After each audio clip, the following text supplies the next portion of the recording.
break.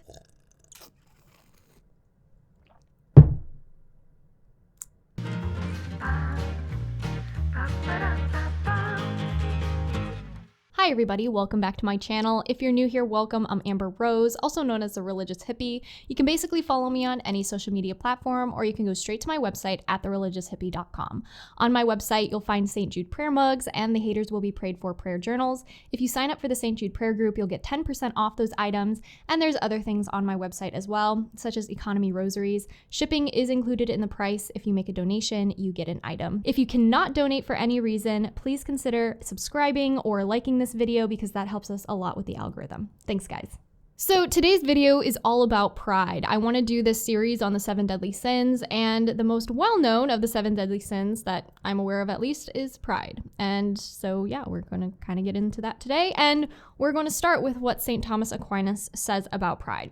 He says, pride is an excessive desire for one's own self, which rejects subjection to God. Pride is one of the 7 deadly sins, like I said, one of the biggest, and it's the mother of all vices because it is ultimately the root of all sin. Pride is a vice that leads to the distorted sense of one's self-importance, an excessive desire for one's self-recognition and praise, and a lack of humility before God and others. The Catechism of the Catholic Church, 1866, describes pride as a disordered desire for one's own excellence. Pride was also the first sin that was ever committed. St. Faustina Kowalska said this about pride. Pride is the most treacherous of all sins, the first sin committed in the universe. It is self-love that separated angels from God. Satan, or Lucifer at the time, committed the sin of pride by rebelling against God and disobeying him. There was a glorious battle between the obedient angels, which were, St. Michael, and the disobedient angels, which was Lucifer and then a third of the angels. The disobedient angels were thrown out of heaven for their pride and are now demons. Now, some of you guys might be asking, well, what does pride look like? Because it can look different for everyone. It's more subtle in some people, whereas in other people, it's really noticeable. But this is what pride could look like. Pride can look like arrogance, and arrogance can look like someone who brags about their accomplishments or looks down or belittles others. Arrogant people believe that they know everything and can do no wrong. They don't want suggestions from people. They don't like criticism. And a lot of the time, they don't want to listen to other people's opinions or suggestions. They're all about me, me, me. Pride can also look like not being able to admit when you're wrong, attention-seeking, lack of empathy for others, and being self-centered. Another form of pride is when we reject God's will and we try to take things into our own hands because we think that we know better than God. Therefore, we leave God out of the equation and don't do it. So now that we've gone over what pride is and we've talked about how it can look in your own life, we're now going to talk about how to combat pride physically. Everyone knows that for a vice, there is a virtue that combats that vice, and pride's no different. So the virtue that combats pride is humility. So the best way to combat pride is to become humble. Easier said than done. Let me tell you. If you are someone who struggles with pride, though, here are some ways that you can combat it. For starters, you need to become self-aware of this vice and how it manifests in your life. Are you arrogant, boastful? Do you lack empathy for others? Do you view yourself above others and do you look down on them? Do you try and control your life and leave God's will out of the equation? You need to become aware of how pride has snuck into your life. It's important that you guys are honest with yourself because the first step in redemption is admitting wrongdoing. Once you become aware of how pride has snuck into your life, the next step is to practice humility with accordance in how pride has manifested itself in your life. If pride has manifested itself in your life by being arrogant, boastful, etc., stay quiet in conversation, listen sincerely, ask questions, and be aware of the way that you talk about yourself. If you lack empathy for others, help out at a soup kitchen, volunteer at a homeless shelter, donate your time and money to those in need. Do something for others, but don't expect anything in return. And put yourself in situations to grow in humility. Be patient with yourself and others, and it will help you grow in humility. Another thing you can do is you can ask God to give you the grace of humility. Now, this doesn't mean that he's just going to give you the grace at the wave of his hand. No, we still need to work on it. But the thing is that he will put us in situations to grow in humility, which I will say can take you by surprise if you are not sure of what you're praying for. Definitely be prepared if you're praying for humility. So actually, when I worked at PetSmart, I worked there for about 2 years, and I remember coming back into my faith. And it was the first couple months I was back in my faith, and I heard that, humility was really important. And that was something I struggled with, especially working in customer service and retail. And so I was like, you know what? I'm going to pray for humility, because little old me thought God was just going to give me the grace of humility. No. I had the most difficult customers I have ever had that entire day. Somebody tried shoplifting. Another lady tried throwing cans of dog food at me.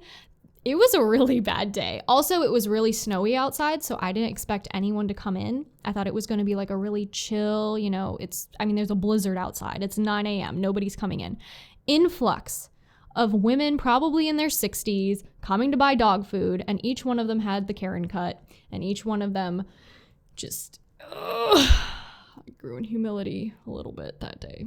It's important to remember that humility is not thinking less of yourself, but thinking of yourself less. This doesn't mean that you should be self-deprecating, but you'll have to change your worldview and see God at the center of your world instead of yourself. Ask God to give you the grace to see yourself and others through his eyes. I'm going to give you guys a little bit of a tool here as well, the Litany of Humility. If you guys are serious about growing in humility and you want a good prayer for it, the Litany of Humility is perfect for this. Pray the Litany of Humility every single day. It's truly a prayer that will change your life.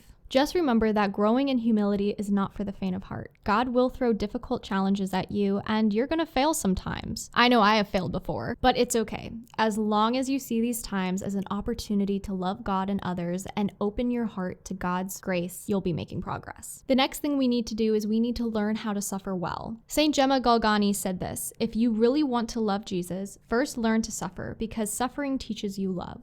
Today, we have a huge issue of instant gratification, and because we constantly get every single thing we want at the touch of a button, we have to actively seek out ways to suffer. Today, we have this huge issue of instant gratification. Because we're constantly getting whatever we want, we never learn how to rightly order our desires or our flesh. We need to learn how to suffer well through prayers, sacrifices, and mortification. I cannot stress this enough. If we want to grow in virtue, we need to rightly order our desires. You can start off small by not adding certain seasonings to your food, not putting cream in your coffee, or not ordering your favorite dessert after dinner. You can start building on top of these by taking cold showers, doing the heroic minute, giving up social media for hours on end, or days on end. Some of us need days. Give up your favorite food. Mortifications are not just meant for Lent, Holy Week, or Fridays. We should be practicing mortifications whenever we get the chance. Even if those mortifications are small, they'll still help us. The reason why I say this is because if we cannot give up the little things now and get control over our will and our desires, how can we deny bigger temptations later? The next thing we need to do is we need to reflect on God's love and grace. We need to understand that without God, we would be nothing and we would have nothing. Remember that despite our selfishness, ingratitude, and disobedience, Jesus still died for us on the cross so that we would be in heaven with him forever. So I highly suggest you guys take time each day to sit down and spend time with God, meditate and reflect on God's grace. You can prayer journal, you can just sit there in silence, whatever works best for you, but simply just contemplate how God created us so that he can love us. Another thing to grow in humility is to do an examination of conscience and to go to confession. So while you're meditating and reflecting on God's grace, also do an examination of conscience in preparation for going to confession. We should be doing an examination of conscience every single night, not the really long, in-depth one, but a shorter version, which you can find online, where we reflect on our day and we can see where we did better and where we need some more work still. Once you're finished with your examination of conscience, you can ask God for forgiveness for any sins you've committed that day and then make reparation for them. I have a lot of videos on how to make a good confession, so I will link those in the description below for you guys. And last but not least, our number one fight against vices in general going to be the sacraments. Being in a state of grace is always going to be our first line of defense against Satan and his minions. When we're in a state of grace, we're in friendship with God. When we are in a state of mortal sin, we are cut off from friendship with God, and we're also cut off from God's grace. Go to confession monthly at least and receive Jesus Christ truly present in the Eucharist in a state of grace. These two things will help you tremendously. All right, guys, with all of that being said, I hope you enjoyed this first episode of this series. Stay tuned for the next episode, which is going to be about sloth, and I'll talk to you guys next time. Bye, guys.